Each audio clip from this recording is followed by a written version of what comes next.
Edis Channel, Ketua Komisi 3 DPRD Kabupaten Cirebon, Hermanto, akhirnya sowan ke PCNU Kabupaten Cirebon. Dia mengklarifikasi berbagai pernyataannya yang dianggap salah dan kemudian mendapatkan demo dari para santri. Kemudian juga dia bicara-bicara banyak hal mengenai pembangunan di Kabupaten Cirebon ini.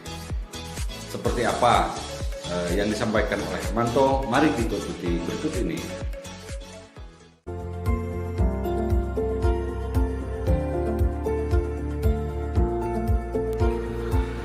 Ketua Komisi 3 DPRD Kabupaten Cirebon, Hermanto, akhirnya sowan ke PCNU Kabupaten Cirebon Rabu 8 Juli 2020 ba'da asar.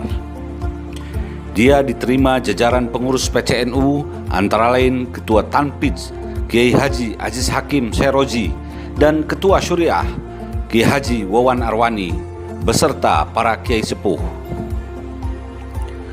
Dalam kesempatan itu, Hermanto kembali mengajukan permohonan maaf dan penyesalan atas kesalahannya menyeret-nyeret pesantren dalam kasus izin mendirikan bangunan atau IMB. Dia juga menceritakan kronologis kejadian sampai kata-kata bangkang itu keluar dari mulutnya.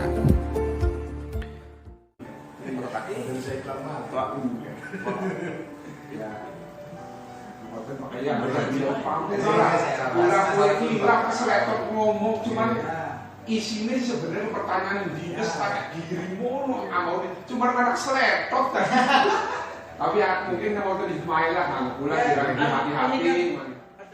Aziz maupun Kiai Wawan dapat memahami kronologis kejadiannya.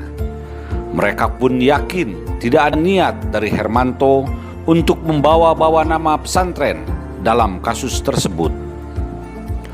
Oleh karena itu, mereka berdua dapat memaafkan Hermanto. Kiai Wawan bahkan berpesan, Hermanto sebaiknya tidak berhenti sampai di situ. Sebaliknya, ia harus terus berjuang untuk kepentingan umat, terutama kalangan pesantren.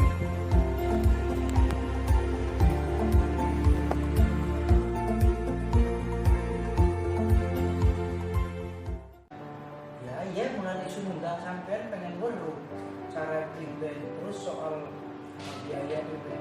Kan soal dia lebih tertarik ke biaya nih.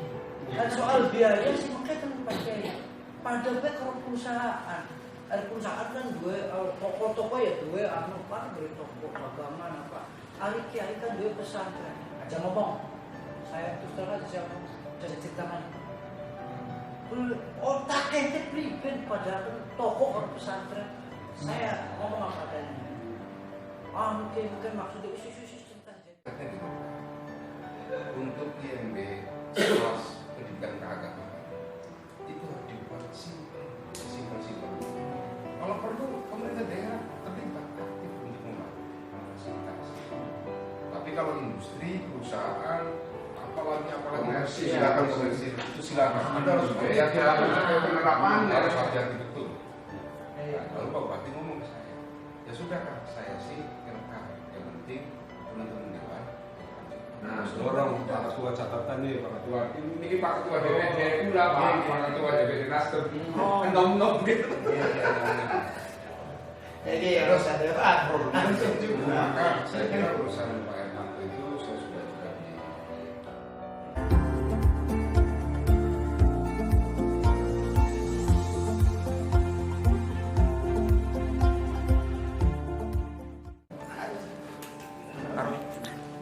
Nanti ya. Setelah Pak Hermanto datang ke sini bagaimana Kang Aziz? Ya saya kira beliau kan menyampaikan bahwa ada kesalahan lisan yang tidak disengaja dan beliau secara pribadi juga meminta maaf kepada para kiai.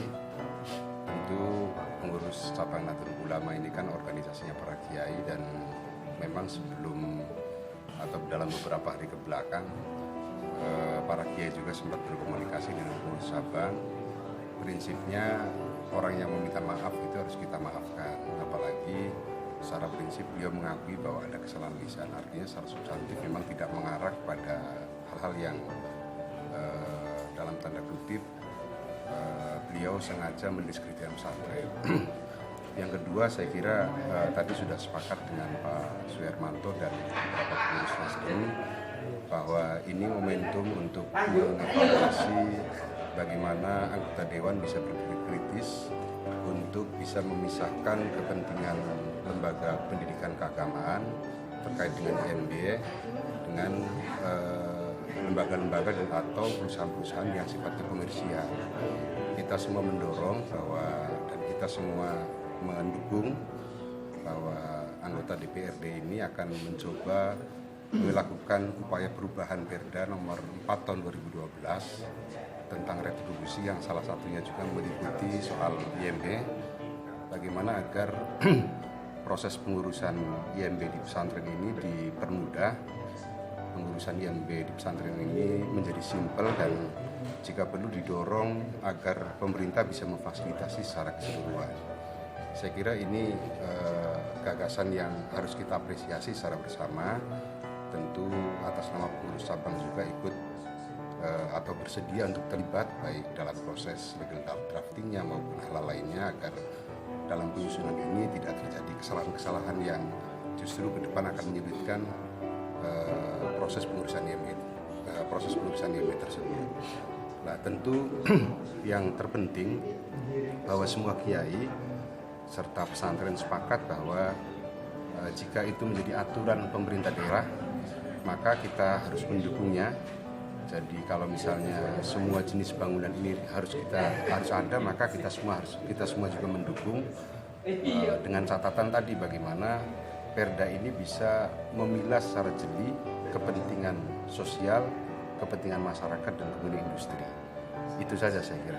Nah, pada intinya permasalahan ini sudah selesai, Pak? Ya, saya kira sudah selesai.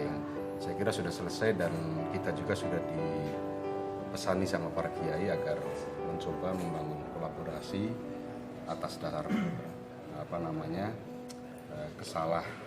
kesalahan beliau lah. Artinya bukan kesalahan dalam pengertian bahwa beliau melakukan sesuatu yang salah, bukan, tapi ada keceletot lisan bahasanya, keceletot lisan. Intinya beliau tidak menyinggung pesantren, tapi salah bicara sehingga publik menangkapnya hal yang keliru. Maka kuncinya satu, kita buktikan secara bersama apakah Pak Suhermanto dan teman-teman di Dewan ini betul-betul mau memperjuangkan kebutuhan-kebutuhan dan persoalan di pesantren.